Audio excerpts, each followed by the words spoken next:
I was criticised 2 weeks ago for buying a Bentley. People said I was stupid. Well, I already know I'm stupid, so thank you for pointing it out. However, it's gone into a specialist, and today is the day we're going to find out all the problems that are wrong with that Bentley, because I asked them to do a bumper-to-bumper inspection and tell me anything that needs doing. And I already know we're into a 4-figure bill.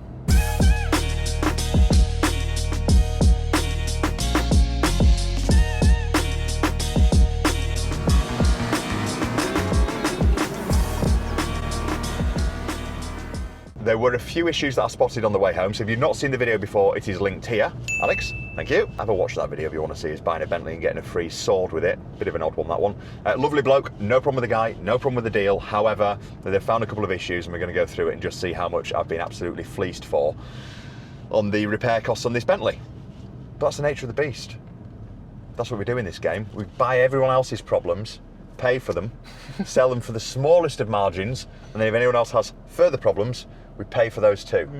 It's just how we like to roll. We're currently driving a very high mileage BMW 7 Series that I bought from another subscriber, a guy called Paul, and a nicer bloke you genuinely could not wish to meet. I bought this car over a pint of Peroni in a pub just outside of Harrogate. It's a good deal.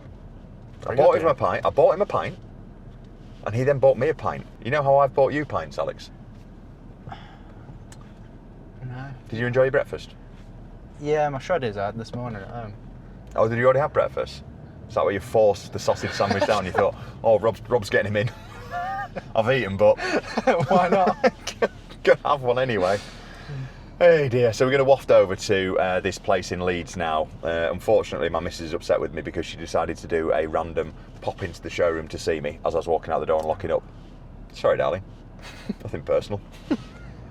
So we're currently playing fuel roulette in this car, and somehow I've managed to get myself stuck on an estate because I've gone the wrong way in a roundabout because I'm an idiot.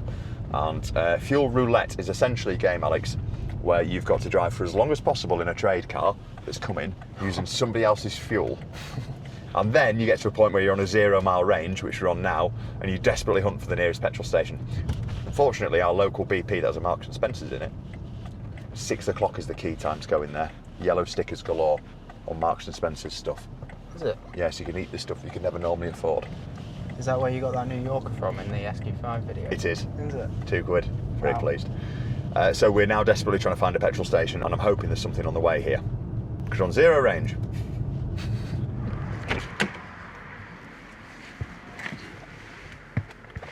Ouch.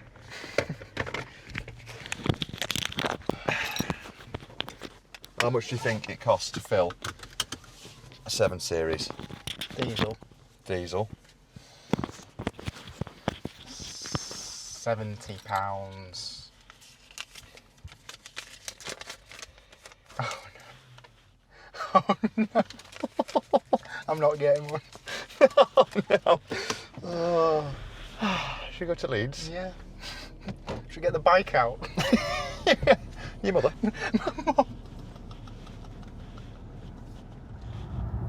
So the good news is we won fuel roulette. Other good news, adult store. Right next to the Prestige dealership. Is it closed? Prowler. Right, this is the most unassuming place, but as you can see from the car park, they do get involved in a lot of Bentleys. So Alex, when you're pulling out of this spot, you need to go way proud of that van and not just turn straight into it. Please. I'm not in a good mood because we've had a bad drive over. We had fuel roulette, which didn't go overly well, but we managed to get there. Then I had to fill up and it was very expensive.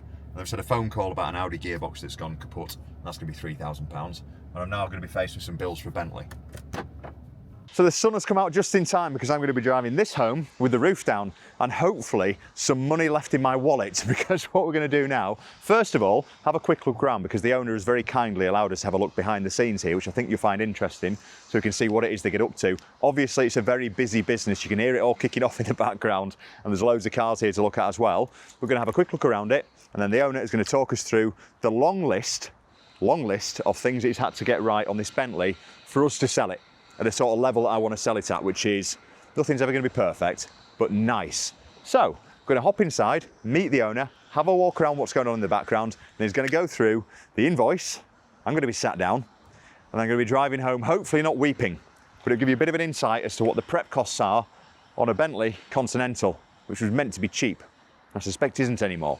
Should we take a wander in? Right, so we've got the chance to have a look behind the scenes here and go around and see what's been going on in the background. Thank you. You've got a few in. Yeah, yeah. Difficulty we generally have is getting the cars away. Right. Okay. So we're doing our damnedest to Get them paid get for them and picked get up. Yeah. So what sort of jobs have you got in? Is it a bit of everything that you do, or is there sort of major stuff going on as well? Well, everything really. To be honest with you, just minor, puncture repair to. I mean, there's a trailing arm just going on in the car now. Right. Okay. Which is a reasonable sized job. Is it right? Yeah. So a little bit of everything happening. A lot of brake work on this one, plus a lot of jobs upstairs now. So we're just going through that list. Okay. For a customer, and this one's rare. This one's having quite a rare car, Continental T. Right. Okay. It's got a bent trailing arm, which was just picked up by the four-wheel alignment guys. Okay. So we're having a replacement trailing arm. Is that quite extensive? Yeah. I mean, it's a used arm. Right. Okay. In good condition. Okay. So not a great deal of expense on the arm itself, but quite a strip down. Is it right? How has it been bent, do you? It must have been in an incident Bit along of the way. Right, okay. A big pothole or some sort. Yeah. Job or something like that over the years, but because it looks straight, doesn't it, down the panels? Doesn't it look like it's been it does, yeah. a whack? Yeah, it was only when they put their equipment on that they realised it was way out. Actually. Right, okay. Oh, they're just class, aren't they? And so do you get into the engine rebuilds then? Is that? You try and avoid it? Yeah, we do get into engine rebuilds. Right. Pistons, liners on the job a few months ago. Right. Which is about as in depth as it gets, you know. Oh yeah, yeah, absolutely. Yeah. And again, costly job. Yeah. It's labour, isn't it? More than it's just your time. Yeah. Liners are sensible, but pistons can be extremely expensive. Oh really? What, for the actual parts then? Yeah. Right. Okay. Yeah, so it does ramp up. Yeah, it's big boys' toys, big boys' prizes, isn't it? Yeah. What's that at the back there? Is that an Alpha? It's my own car. Oh, is it? Yeah. Yeah. A little bit of a workshop end to the garage, really. Yeah, right. Yeah, so you do get involved then, don't you? This is a V8 GT. Right. That's picked up. Oh. Picked up on the crank and spun the shells in the block. Yeah. Right, that Alpha's lovely. Absolutely lovely. I bet it never gets driven, does it? If only it was on the road. Yes, there we go. Yeah, it's a bit of a sore point, really. But anyway. Right, we won't dwell on it. But no, it's nice to have a look behind the scenes properly and just sort of see what goes on. And then I think you've got, is it Mark? Yes. He's saying you've got like a modern area as well, so you do like more modern stuff. Yeah, through where the GTs are worked on. Yeah, okay. Richard works through there, and he does 99% of the GT side of things. Right, okay, sound. And then you've got your sort of more classic end. Yeah. No, perfect. And I appreciate the tour around. We should probably have a look at the bill. go into the office and see how bad it was. Yeah, okay. Yeah, thank you for that, mate. It's invoice time, so yeah, mate, let's go through what's been done. Rightio. I'm braced. So we've got 1 year service. Okay. Common problem on them. Fuel fillers get full of dirt. Right. Okay. It might sound minor, but it can lead to other problems. So okay. Right. Simple one, but cleaned out, so it's free of dirt, etc. Okay. Cool. Thank you. Reposition and secure screen wash pipe under bonnet, another minor item. Right. Okay. Lubricate and work to free off C's rear suspension level sensors. Members on the phone. Those Yeah. we see them broken. Okay. They break the mounting plate on them. And Okay. then the car doesn't know where it is. So you get all kinds of problems. So another minor one. And is that so? Freeing it off, does that mean it's still got longevity in it then? Yeah, the pivots corrode. Right. Okay. And ultimately break. Right. Fine. So they're just lubed, worked, and free off. So they're functioning again. That'll do. Broken seized undersheet fasteners. Again, You said, yeah. Common. So we've just replaced what was broken, basically. Okay. No worries. Thank you. Clean and treated underbody pipe work with wax oil again, just a little bit of prevention. Yeah. Taking the surface rust off and waxing. Okay, cool, thank you. The underbonnet noise, Yes. we traced that to an idler pulley. Okay. So we've had the belt off, Yes. traced it to one particular idler and fit a new idler. Okay, right, So no problem. That's So is that sort of white, almost sound like a supercharger? Yeah, that's okay. right. It's quiet again as that now. Perfect, thank you. Yeah, so the belt tensioner was seized as well. Okay, So that has been freed off. We've had that off on the bench yes, and freed that off. Okay. That's the bit that's actually giving the belt tension. yes, makes sense. So that was a fault as well. So that one's been cured along with the Okay. idler. Right, I'll relocate a cold air pipe. That's just a FOC job. all right, okay, We thank see you. I it's like that. again, it's a common one. It's just popped back in its place really. Okay, no problem. We had a look at that issue with the gear change you mentioned. Yes, It's had an adaptation, gearbox adaptation done. okay, Richard's road tested it, and he says it's fine. it's spot on. It's Right, cool, exactly okie as it doke. should be, yeah. Right, good, that's nice here, because the two main concerns I had really was that noise, and the gearbox just, I don't know if it was in my head, it didn't feel like the last one. Right. So it's been adapted, and Yeah. it's right then, that's... Yeah, so all Yeah. feels good on the road. That, Okay, oh, there's more. and then just parts. All right, Sandra, that- all right. That's just a list of parts, Okay, perfect. and that's about the size of it. Yeah. Yeah, perfect. Right, okay. No worries, thank you. That is not as scary as I thought it was going to be, so I appreciate it. Thank you Alright, very good much. stuff. Obviously, there's a bit of a buckle on the wheel, so we've had that straightened out. Yeah.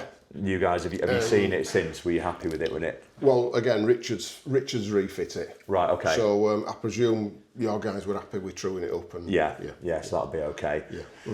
Brilliant stuff, right. Well, thank you very much for that. I guess I should pay. So I've had a bit of a drive of it now. The dust has settled, the bill has been paid. It's about 1,200 quid. And I know you're thinking exactly what I'm thinking, which is, I've got away with that, haven't I? There's a couple of risks on this car that I didn't want to sort of talk about too much in the first video, because I was thinking, I hope what you're telling me is right and I'm going to look like a real prat if it's wrong. So when I first bought it, there was a bit of a whining noise coming from under the bonnet, and I was fairly adamant that what the customer was telling me was correct, which is what he was saying. There was a problem with the pulley where it was making a little bit of a whining noise, and what they were doing is they were softening that whining noise on their annual service by applying a bit of oil to it, or a bit of lubrication, or whatever it was, just to take the edge off that noise. Now, it was due a service, and that sort of tallied in with what he was saying. Now, the main thing that I did here, which is risky, is I trusted the person that I was buying it off. Now, you've got to ask the question to yourself, is that the right thing to do? And I think sometimes when you buy a car, you've got to buy it with everything in mind. And for me, I was looking at the person I was buying it off, I was listening to the story he was telling me as to why he was selling it, and obviously having a look at the car as a whole as well. And it all added up to me. So I was willing to take the risk that that pulley was what he was telling me it was. And it was. And it was a couple of $100 in that bill to get that right. And I'm pleased with that. Now, the other question you're asking as well is 1,200 quid is, for what's been done, arguably quite a bit of money. It's had an oil change and a couple of other bits. However, at the same time, I don't think it is. I think it's good value, because yes, you could probably find somewhere that will service this car for less. Yes, you could probably find somewhere that wouldn't mention those bits, and you get away with selling it like that because you'd never know, the customer would never know.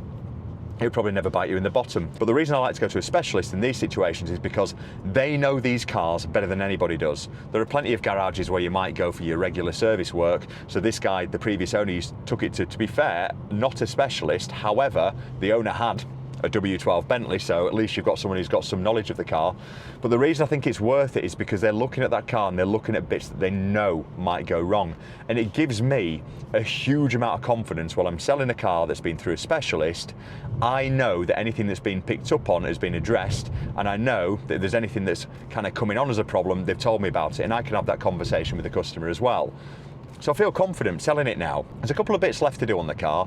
The other thing that I feel better about is the gearbox. So when I bought this car, I was a little bit worried that the gearbox didn't feel like buttery smooth. The last one that I had in felt smoother.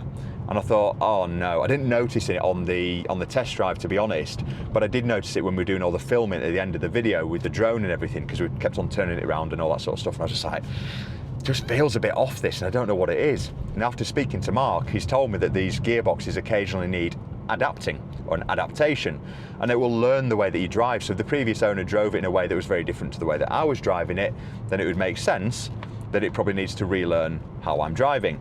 I'm driving it back now and it feels genuinely like a different car. It sounds right now, it feels right. One just gone past the other way, beautiful car. And I just feel comfortable and confident. So there's an argument that I could have got that work done for less, but my argument is I'm now selling something with a bit of confidence and a degree of professionalism that I've taken it to a specialist. So someone buying it is buying it with a bit of confidence. So I'm really pleased.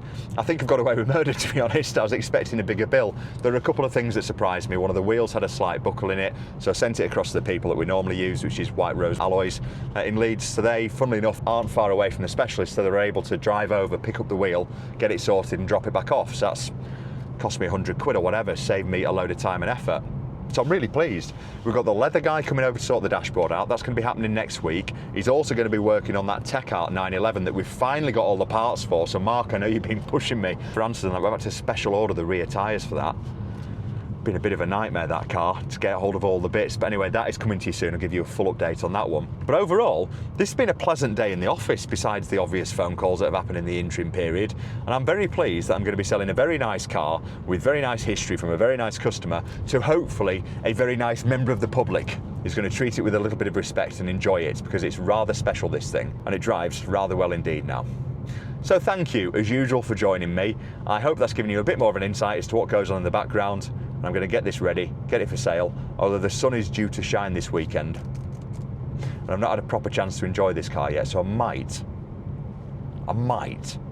take it home once or twice. But until the next one, thanks again for watching, and I will see you on the next video. Cheers.